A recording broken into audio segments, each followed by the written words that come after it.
Good afternoon, everybody. My group did our debate topic on restraints and seclusions. The title of our debate is How the BACB Professionals and Ethical Compliance Codes Adjust the Use of Restraints and Seclusions while working with individuals with special needs. And we did both the pros and cons sides. The reason my group decided to do restraints and seclusion as our topic is because collectively as a whole, we see them daily in our jobs. And we wanted to learn more about the ethics behind working with children with disabilities and seclusions and restraints. Each of us comes in with our own point of view and experiences.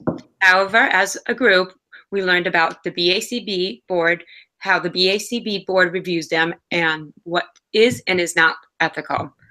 I'm Esther, and I will be the introducer. Then we have Tori, Sarah, and Shayna are the summarizers. The format we did for our debate is informal. We decided this would be the best for our debate because nobody really had a concrete side that they believed in, and the informal debate allowed us to learn more about the topic. We chose to also deviate slightly from the assigned roles. We decided this was necessary to present an engaging, cohesive presentation. By assigning some of the roles that overlap, such as researcher, illustrator, and summarizer, for a specific code, we would become more knowledgeable on the subject. By allowing a single introducer, this would create the cohesive debate to allow our viewers to become fully engaged.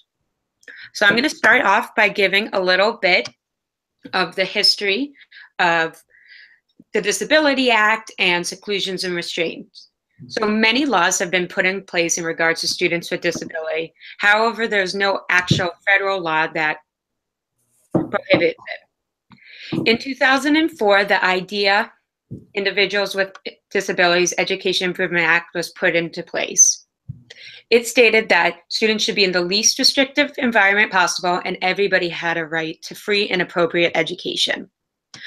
Within the IDEA Act, there is Part B, which says that children 3 to 21 would be granted services, and Part C, birth to 3.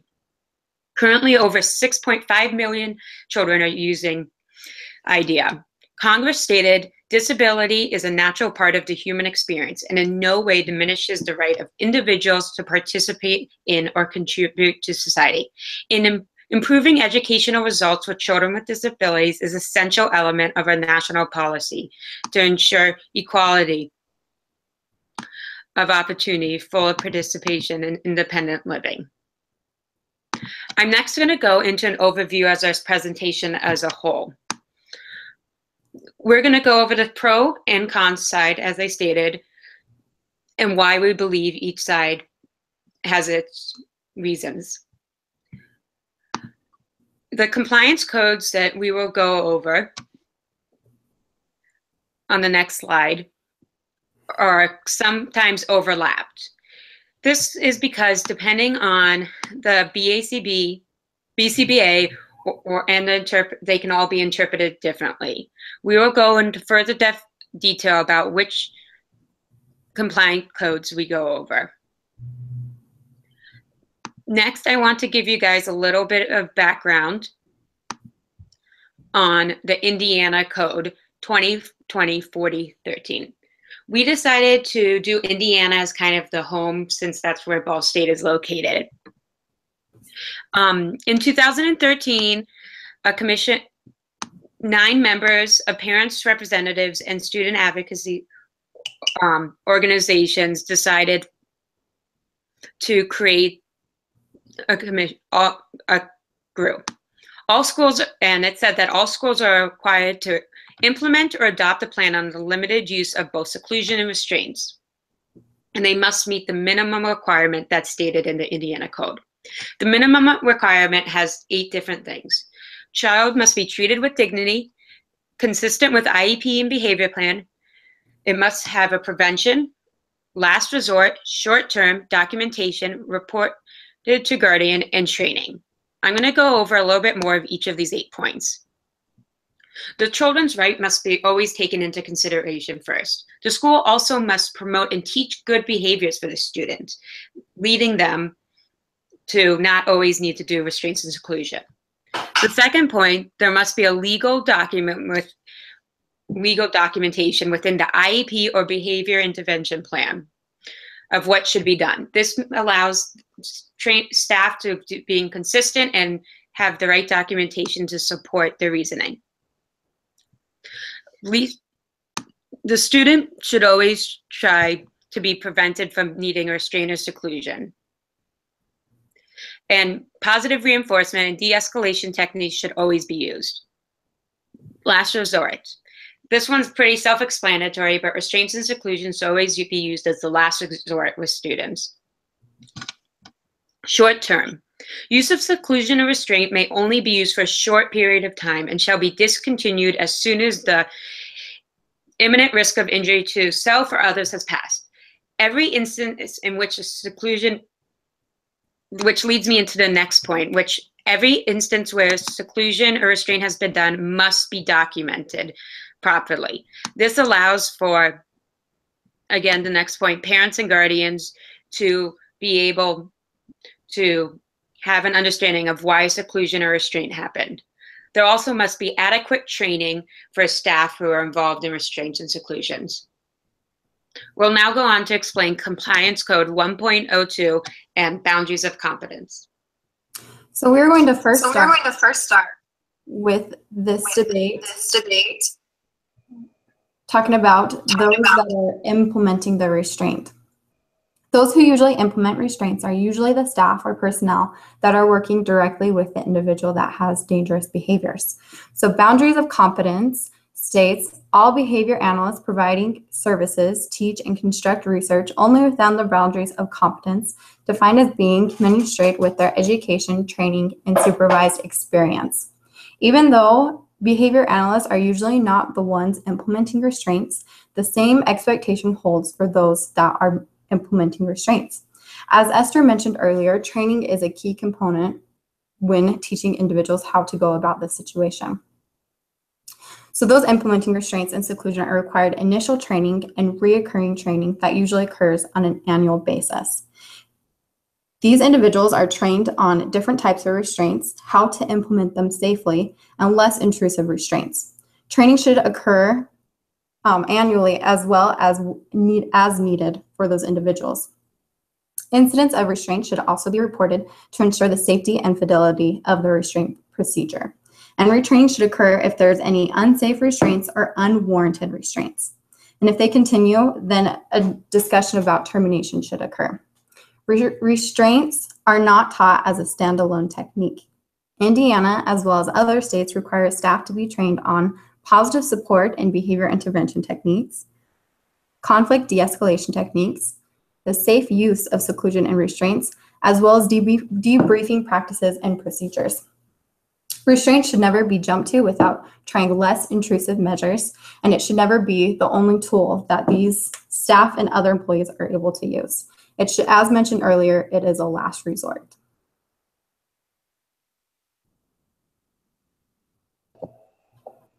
Regarding compliance code 1.02 for the opposing side, although restraints and seclusions are condoned in many school settings, in the United States, many of these procedures and policies are often used as a shortcut to solving behavior problems, are overused as a treatment, misapplied, or abused within schools.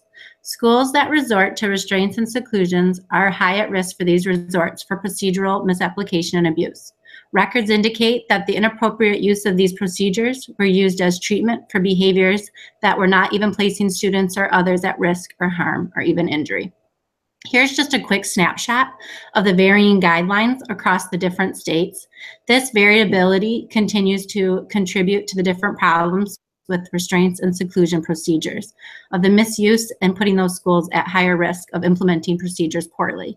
So looking at these, 19 states have no guidelines, have restrictions on the use of restraints, but not seclusion. So with those, both of those rules alone, it just shows that anything goes, and that can be pretty scary. 8 states banned the prone restraining, which is actually, that they still allow it when that is actually one of the leading causes in deaths for the use of restraints. 13 schools are still only required to get a form of consent before using restraints and seclusions, and 19 only required to notify the parents after the techniques have been used. So even with the varying ability across those states, it doesn't hold everyone accountable. On the next slide, these risky procedures are often being overused when being implemented as a go-to treatment or behavior interventions, rather than just using as the recommended emergency procedure or a last resort.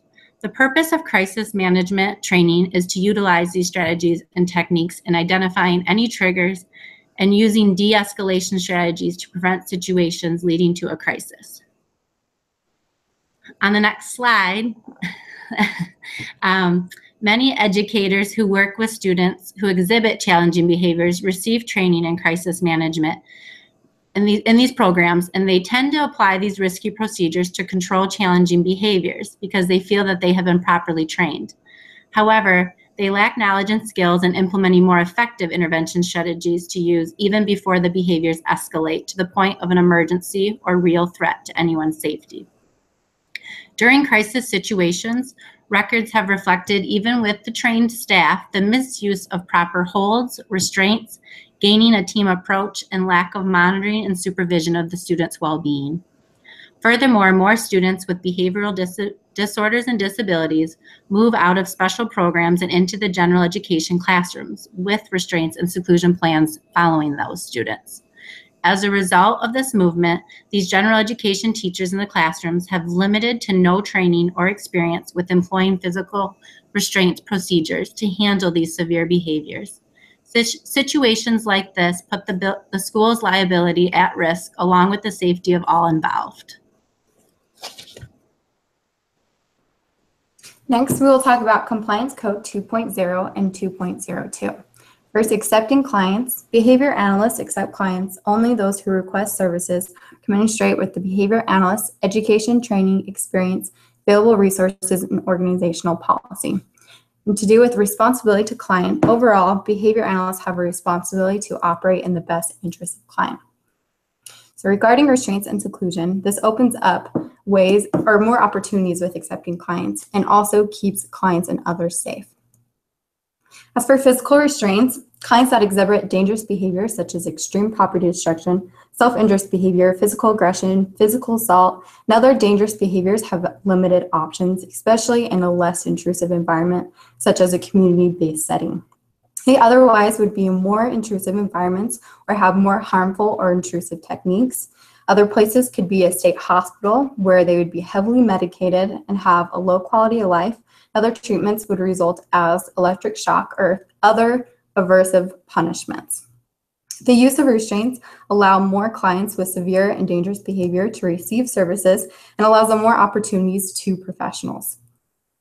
Horn, Sundstrom, and Carroll, their article in 2003, mentioned a client that had very severe aggression and other dangerous behavior that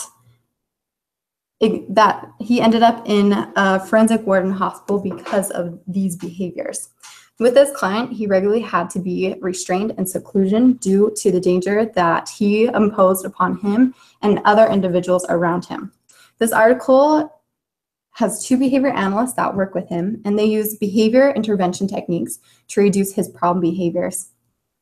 He eventually was able to be in a community-based setting and did not have to have restraints and seclusion in his plan at all. They were able to reduce the problem behavior so he no longer was as much of a risk on other people around him. So because of the restraints and seclusion, this individual was able to have a less intrusive setting in a place where he was able to have professionals help him. He would not have the same opportunities and the same access to those services without the procedures in place. This article also shows that restraints and seclusions do not have to be a long-term solution to their behavioral problems. They are intended to help minimize the harm and danger, while BCBAs and other professionals are able to help them reduce these problem behaviors without putting them or the client at risk.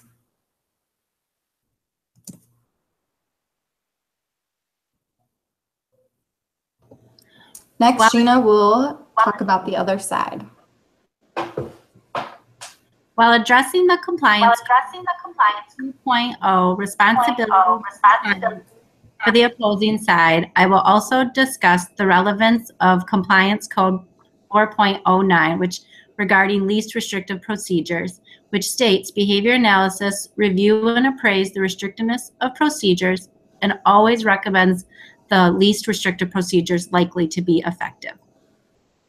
While restraints and seclusions still continue to be used in school settings, there is question and data supporting the effectiveness of these procedures in improving behaviors, but has actually demonstrated ultimately the intensifying of the problem behavior. The Autism Society supports federal legislation intended to protect students from the misuse of restraints and seclusion and call for restraints to be used in situations of imminent danger of injury and carried out by trained staff. That means that almost all behaviors should be successfully managed using other less intrusive interventions. Research supports that schools utilize more proactive, positive behavior plans rather than the reactive use of restraints and seclusions for managing challenging behaviors.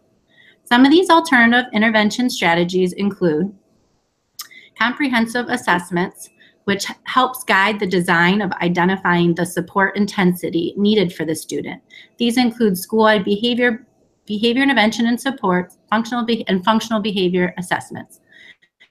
Not utilizing comprehensive assessments and implementing physical restraints and seclusions could be problematic because if the function of the behavior is not identified and physical contact of a restraint could function as a positive reinforcer for problem behavior that is maintaining by attention from others.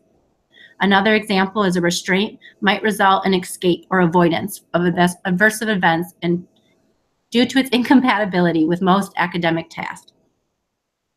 Another strategy is individualized planning and support, which is another helpful way to look at appropriate evidence-based practices that can be identified and driven by the functional assessment information to help provide and put individual plans in place. Another proactive component is seeking support by trained professionals. This helps ensure that appropriate procedures are in place and being correctly implemented. They utilize prevention strategies for avoiding intensive behavioral incidents. They recognize situations where imminent harm is likely to occur with student, staff, or other peers. Using specific procedures that are effective in reducing and de-escalating behaviors. Monitoring protocols and plans, as well as reporting and planning program adaptation strategies. Lastly, collecting and using data for ongoing decision making. Data should be collected from multiple sources. It should be collected when restraints and seclusions were used. When used, the team should meet and debrief and determine why the situation was an emergency and reevaluate the student's behavior support plan to help focus on interventions that will decrease the likelihood that restraints and seclusions will need to be used again in the future. Both sides would argue that restraints and seclusions should only be used as part of a comprehensive intervention plan with careful monitoring and oversight to encourage the use of less restrictive procedures before crisis situations arise.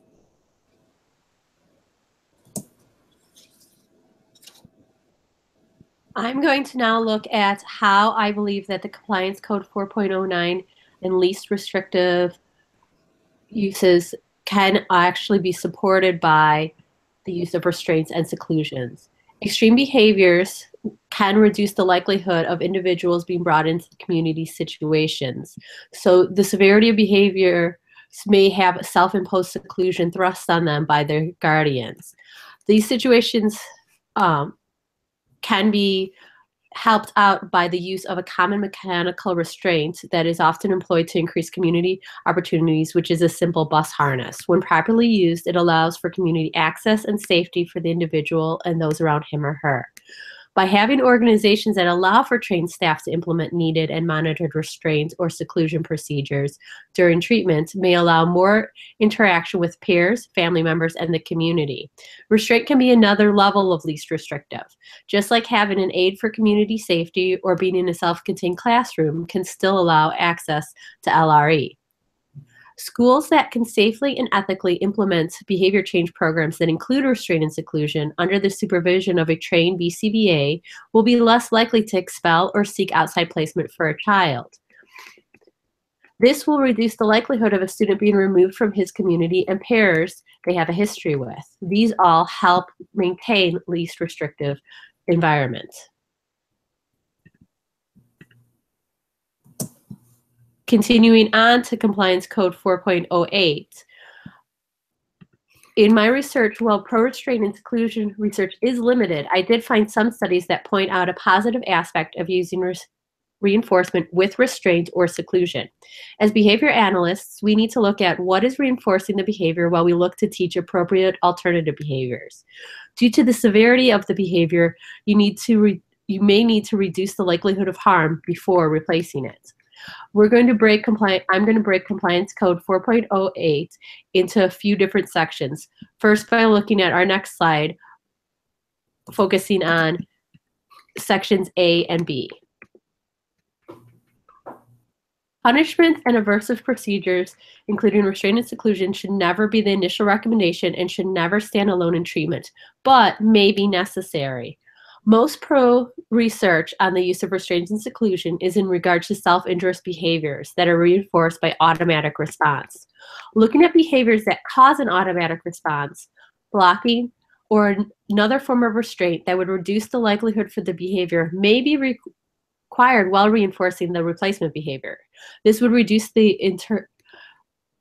internal reinforcement of the unwanted behavior while demonstrating the reinforcing potential of the new target behavior. According to the Association of Professional Behavior Analysts, in some cases, however, severe problem behavior can be resistant to positive interventions, and carefully designed and monitored restraint or seclusion procedures can be essential for minimizing the risk of harm. One example is the use of mechanical restraints that the user actually enjoys. Instead of blocking the behavior, they're used to enforce time without the behavior. This can be the use of a helmet or a rigid arm sleeve that, through the process of looking at the behavior, it can be found out that just wearing it is reinforcing. So whenever the client doesn't engage in the behavior, then they are then given the restraint to wear. Another time that restraint or seclusion may be necessary part of the individual's treatment plan is when the behavior has the possibility of such injury and the reinforcer cannot be identified or an alternative reinforcer cannot be found. Some reinforcers aren't easy to identify, or an alternative equal reinforcer can't be found that quickly. In these cases, restraint or seclusion may be necessary to keep the individual and others safe while the further observations are taken on competing or a competing reinforcer can be explored. We're continuing in looking at section C of 4.08, focusing on unless the severity or dangerousness of the behavior necessitates immediate use of aversive procedures. Severe behaviors may take on a variety of forms, frequency, duration, and intensity level. According to the Association of the Professional Behavior Analysts, prevalence rates of such problem behaviors among individuals with developmental disabilities in the U.S. range from 2 to 28% for aggression, 10 to 31% for self-injury, and 7 to 30% for property destruction, with rates consistently higher for individuals with more severe difficulties and those who are diagnosed with autism. All severe behaviors has direct impact on the clients and those around their lives. Inaction for these may directly affect the client's life. Behaviors may increase in intensity, frequency, duration. Severe behaviors may cause threat to self, others, property, schooling, and residents. They may injure themselves or others in a permanent way. They may lose their ability to live, work, or learn in a certain environment. Severe behaviors affect a notable percentage of the population of individuals with autism. As I've stated, as BCBAs, we need to observe the behavior, identify potential reinforcers that function to maintain the behavior, and identify appropriate alternative behaviors that meet this function in a safe way for the individual. The decision if the behavior is of a severity or dangerousness to necessitate emergency procedures needs to be streamlined so that all staff can come to the same conclusion, much like behavioral definitions. Let's explore this further. In section D of 4.08, behavior analysts ensure that aversive procedures are accompanied by an increased level of training, supervision, and oversight. The misuse of terms positive programming and punishment by lay people may distort their perception of a professionally well-researched and implemented behavior change program. Behavior analysts must evaluate the effectiveness of aversive procedures in a timely manner and modify the behavior change program if it is ineffective. Behavior analysts may always include a plan to discontinue the use of aversive procedures when no longer needed. Concerns about the use of restraints and seclusions are often in regards to improper procedures not created or evaluated by properly trained BCBAs and not implemented by supervised and trained staff, often due to the requirements in schools that restraints or seclusion not be a part of the written plan in crisis. Staff overstep their trainings. By allowing a necessary component of behavior change program to be available, it allows for training, evaluation, and fading of more aversive procedures. While these are persuasive thoughts for the use of training and planning, let's see what some research says regarding the restriction of behavior change programs by trained and well-informed BCBAs. The following quotes are from the Association of Professional Behavior Analysts' positive statement on the use of restraint and seclusion as interventions for dangerous and destructive behaviors, supporting research and practice guidelines, which was retrieved from the APBA home page. We're looking at, they show that program restraint is considerably safer for consumers than restraint applied under emergency circumstances. And it is the APBA's position that categorically prohibiting or severely restricting the use of restraints and seclusions is neither appropriate nor feasible. Such restraints could deny people with developmental disabilities and mental health difficulties and their families the right to make their own treatment decisions and to obtain safe and effective treatment. The final quote is from the Journal of Applied Behavior Analysts, a paper written by Hanley and colleagues on the effectiveness of the preference for punishment and extinction components of functional-based interventions. Nevertheless, many researchers and practitioners continue to select treatments based on structure or name alone, or on the values that are assumed to be of the best interest of the person with the problem behavior. So looking at this, by limiting the use of restraints and seclusions, you might be reducing the chance that a client has an effective strategy that is implemented by individuals who are taught how to appropriately create that behavior change.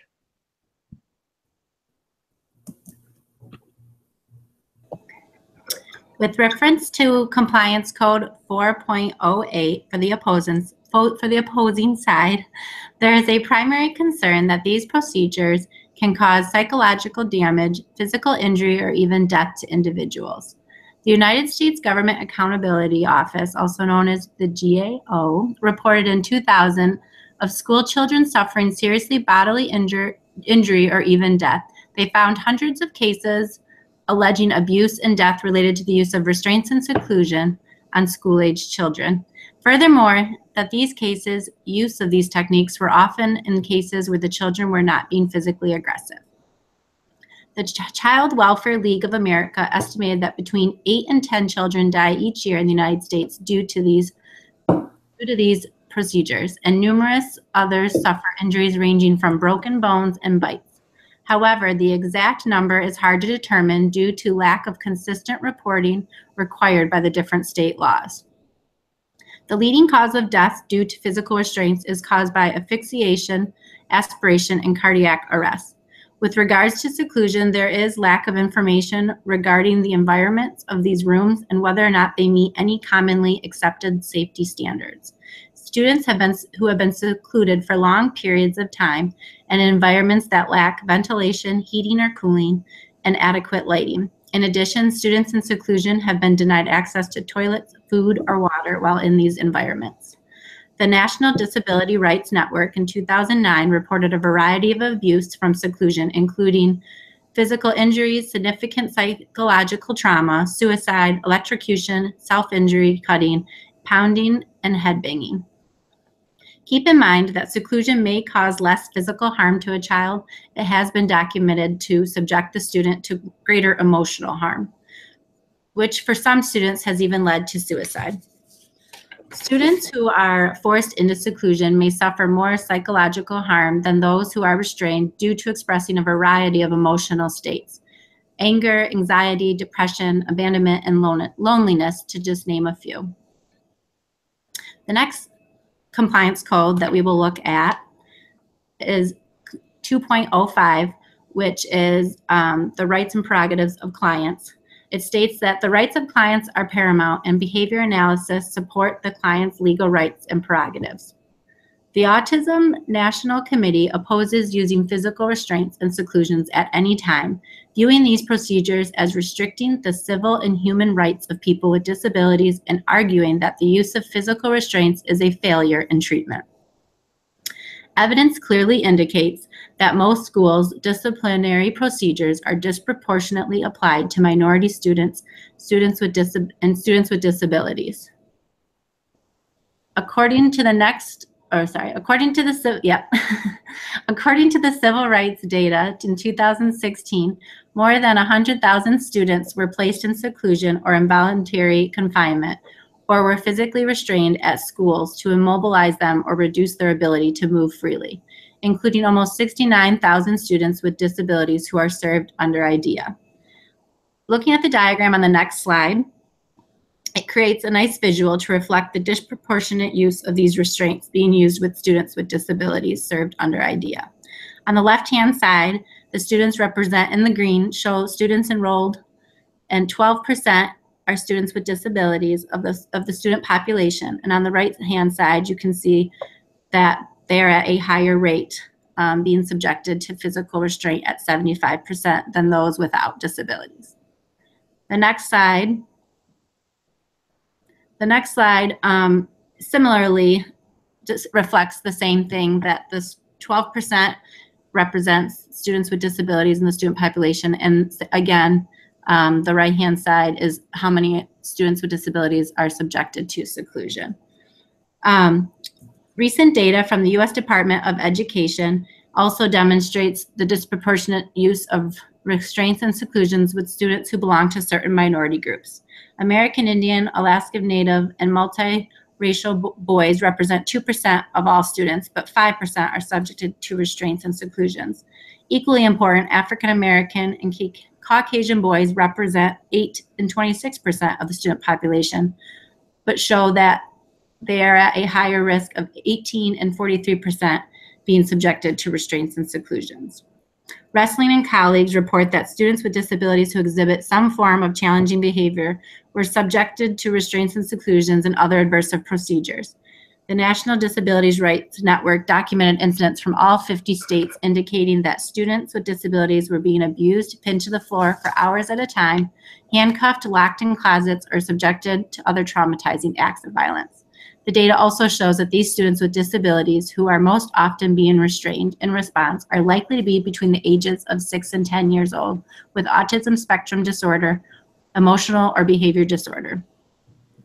53% of all crisis incidents reported that these procedures were used with children between the ages of 6 and 10. Of these 185 reports, restraints and seclusions collected over just a 2-month short period, they were diagnosed with autism or Asperger's syndrome. In addition to these findings, it was reported that students with autism or ADHD are more likely to be restrained and secluded even when not being physically aggressive towards self or others. Given the research and facts, restraints and seclusions can be dangerous, difficult to carry out while ensuring the safety of all, and even with proper training can be misapplied and overused with individuals with disabilities, minority groups, and younger age children. As you can tell, the issue on restraints and seclusions has many different opinions, and that can be argued and debated for a long time to come. As a group, as a whole, we believe that restraints and seclusions should be done if necessary. However, that needs to be contingent on the training that is being done for the staff who are carrying out the restraints and seclusions for the students. Also, other techniques should always be done beforehand. This means that restraints and seclusions should be the last resort as possible. Next, I'm going to go on and talk about a couple facts that from parents might want to know about. The first one is, what are the standards for use? Emergency situation, least restrictive environment, less restrictive or ineffective, and manner of safe techniques, and least amount of time. This means, this goes over pretty much the law, the Indiana code. We also should talk about what behaviors might warrant a restraint or seclusion. The regulations vary by state, but they should always be done in the last resort. Usually they are an imminent to risk of injury to self or to others, or property destruction, aggression, or aggression. Another question that a parent could ask are, what restraints or seclusions could look like? What we talked about are both physical and mechanical restraints. In both these incidents, restraint is taking place, movement is impeded or stopped altogether through application of another person's body, i.e. holding or blocking. Seclusion is removing the individual from others and items and not allowing the student to return or gain access for a period of time. Different states define the requirements for seclusion room differently. The last question that we think a parent might ask is, what does the government state regarding restraints or seclusions in schools? Students should have the right to free and appropriate education. We talked about that in the IDEA Act at the beginning. And every effort should always be made to prevent a need for restraint or seclusion. The student's dignity should always be considered, and parents should be notified of the decision. All staff who are performing restraints and seclusion should always be trained and have adequate supervision while doing them. Next, I'm going to go on and talk about facts from professionals that might be asked. What training might look like? There's many different types of training organizations, but the two forms of restraint that are popular within schools are PCM and CPI. We have added the links to the websites if you'd like further information. Another question that a professional might ask is what they might do if they disagree with the use of restraints and seclusion. Luckily, there's a hotline that can be called in regards to questions. Also, if you're in the United States where behavior analysis is regulated, you may also contact the disciplinary board in your state. For more information, you can go to resource page on the Associations of Professionals Behavior Analysts. Also, it should always be considered to consult the behavior analyst from the beginning if you disagree with any of their restraints and seclusions. The last questions that professionals might ask are, what are the competing ethical issues behind restraints and seclusions? As discussed in this debate as a whole, there are many ethical reasonings. Most BCBAs agree that if necessary for both the child and the team's safety, restraints and seclusion should be used. On the next slide, there's a checklist for educators in regard to seclusions and restraints and what should be done beforehand. This is a nice cheat sheet to see if you would like to get a simple look at the steps that should be taken beforehand. Furthermore, there's a flow chart that we have added that helps people walk through whether restraint or seclusion is the correct response to the behavior. This is another simple way to see what behaviors might warrant a restraint or seclusion. Thanks everybody for learning about our debate and whether we believe restraints and seclusions are ethical for children with autism and other disabilities. We've enjoyed learning about the compliance codes for this debate.